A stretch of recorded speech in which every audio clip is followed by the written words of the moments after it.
You're basically constructing an engine. You're actually duct taping that engine together. Every day, every week, every quarter, every year, you're going to replace some of that duct tape with metal. Constantly be turning duct tape and heroic effort into metal.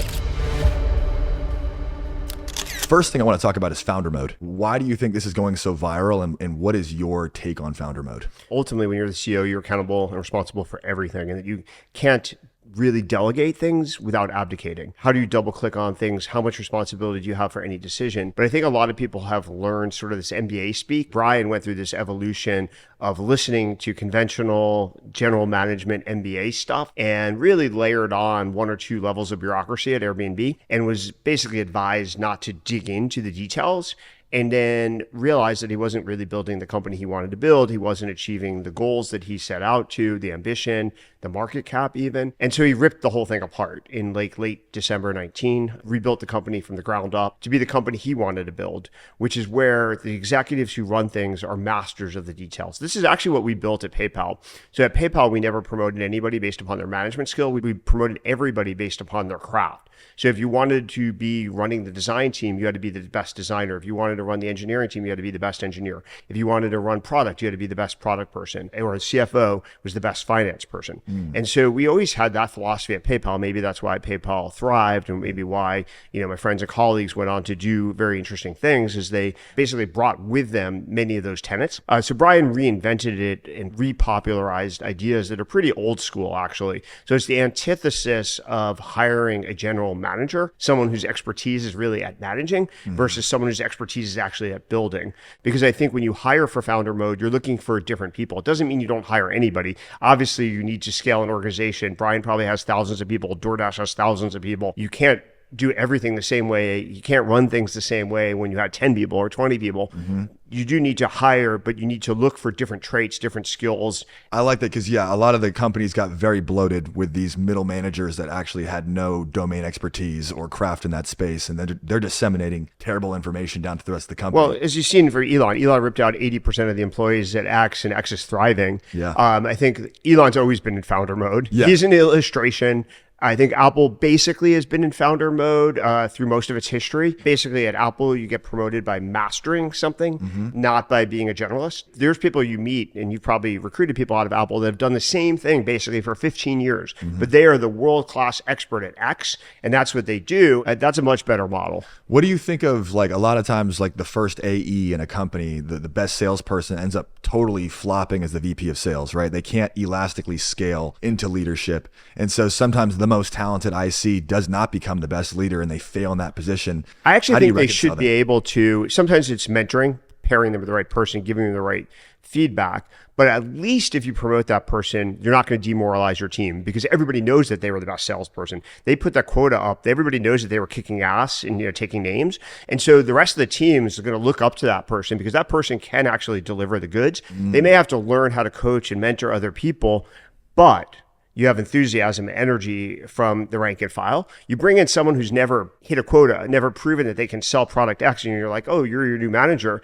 Sometimes people are like, who the hell are you? And it's a very valid critique. Yes. If you go back to the history of Silicon Valley, Andy Grove, who's one of the most important people in the history of Silicon Valley, I put him on my Hall of Fame last time, in the top 5 of all time, wrote a book called High Output Management in 1982. It's still the Bible on how to run a high-tech, high-growth startup. And basically what he teaches is a concept of task-relevant maturity, which is you're going to inspect and probe based upon your leader's experience with a similar curriculum. So when someone's trying to do something for the first time, you may inspect their work product every single day.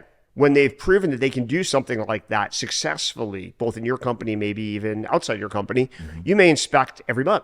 So it varies by person. So there's no right formula. It's by the specific person, their expertise, and the importance to the company.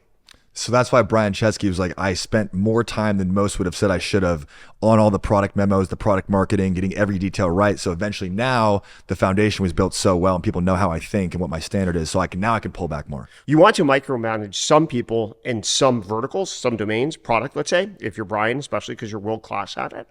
And then there's some areas where you want to give slack, either because the leader has proven. So for example, at Open Store, we're building out a fulfillment center, our own internal fulfillment center. The team that's building this has done this for 25 years, starting at Amazon, 5 times successfully.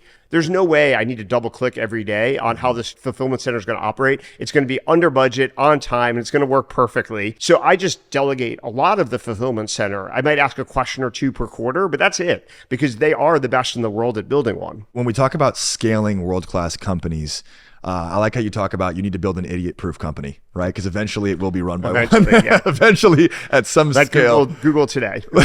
Yeah. So when you think about building an idiot-proof company, you're thinking about systems, frameworks. Like what goes into that for you? You're basically constructing an engine. And it's a system. The engine just runs. Now, at first, you're actually duct taping that engine together. I have a kind of cool image in my lecture about it. You're holding it together through heroic effort. And then every day, every week, every quarter, every year, you want to build some of that. You want to replace some of that duct tape with metal. And the metal's permanent and, may have a decade before it starts to rot. And that's basically what you want to do, is constantly be turning duct tape and heroic effort into metal. How do you build a decision framework so that you can disseminate decisions across the organization without having to be bottlenecked by the CEO? I think ultimately you appoint DRIs as the best model, which is directly responsible individual. It's borrowed from Apple intentionally. And then there's a point person who's responsible for marshaling all the information, all the trade-offs, and presenting it. The person may not decide, but the person is responsible for doing all the pre-work. Then you can, as CEO, if you want to decide, you can, in a very efficient way, maybe a 10-minute meeting, maybe less, maybe a half hour, maybe an hour, you can actually have all the context because someone else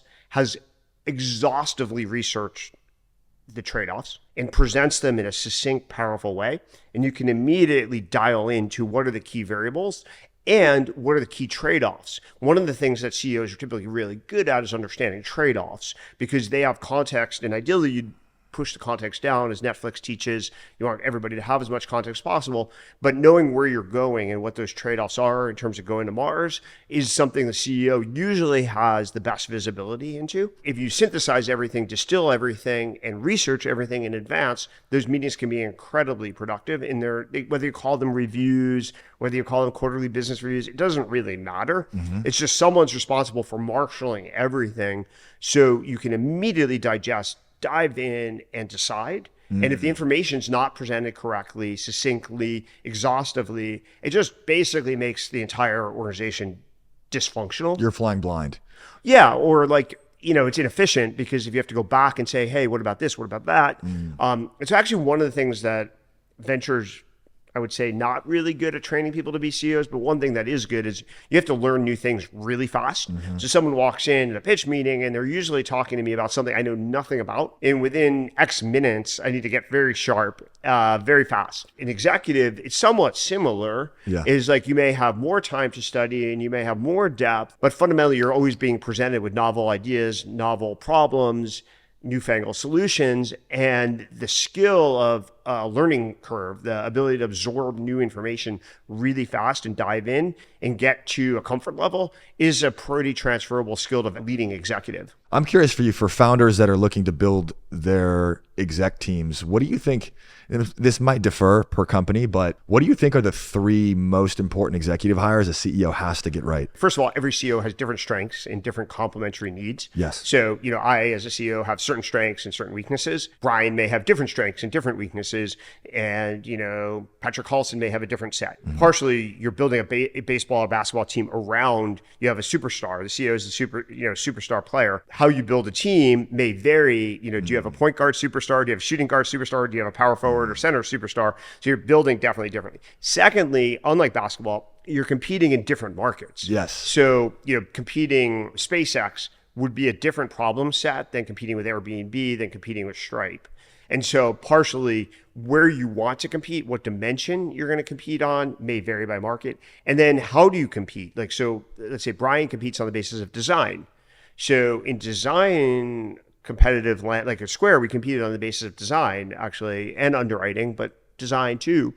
If you're going to compete on a dimension, you need world-class talent in that dimension, period, full stop. There are other parts of an organization that are not your competitive wedge, and you may hire differently in those areas. So you need more asymmetry of upside in the wedge and less asymmetry of upside perhaps in other areas versus competence, proven competence, less asymmetry of downside. You mentioned at the beginning of the conversation that for founder mode companies, which we now I think widely understand are the best run companies, that you tend to hire for a little bit different skill sets and traits.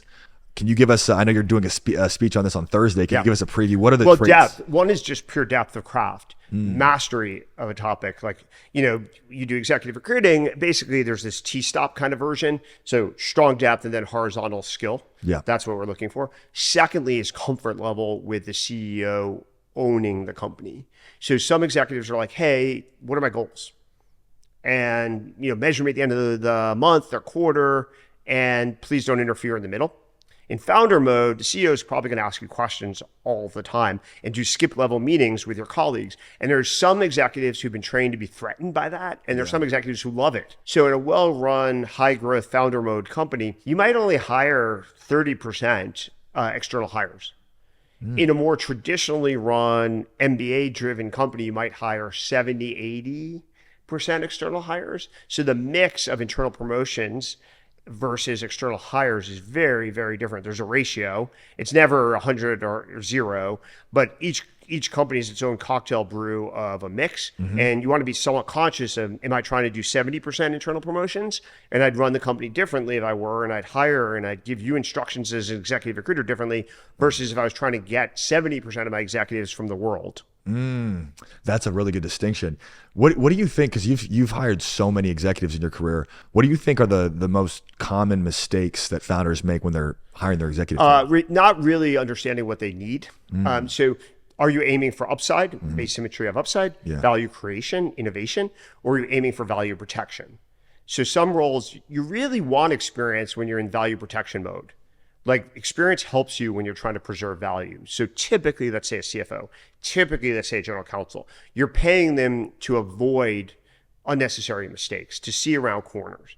If you're trying to do something that nobody else on the planet has ever done, expertise is usually not your friend. There's a reason why no one else has ever done it. And hiring people who have learned all the quote unquote reasons why something's impossible doesn't really help you. So you're almost better off hiring someone with no experience, but with unusual slope of learning and potential to solve an innovative dilemma, innovation problem. And once you had traction, scale, value creation, then you want some executives to protect you, and their experience can be more your friend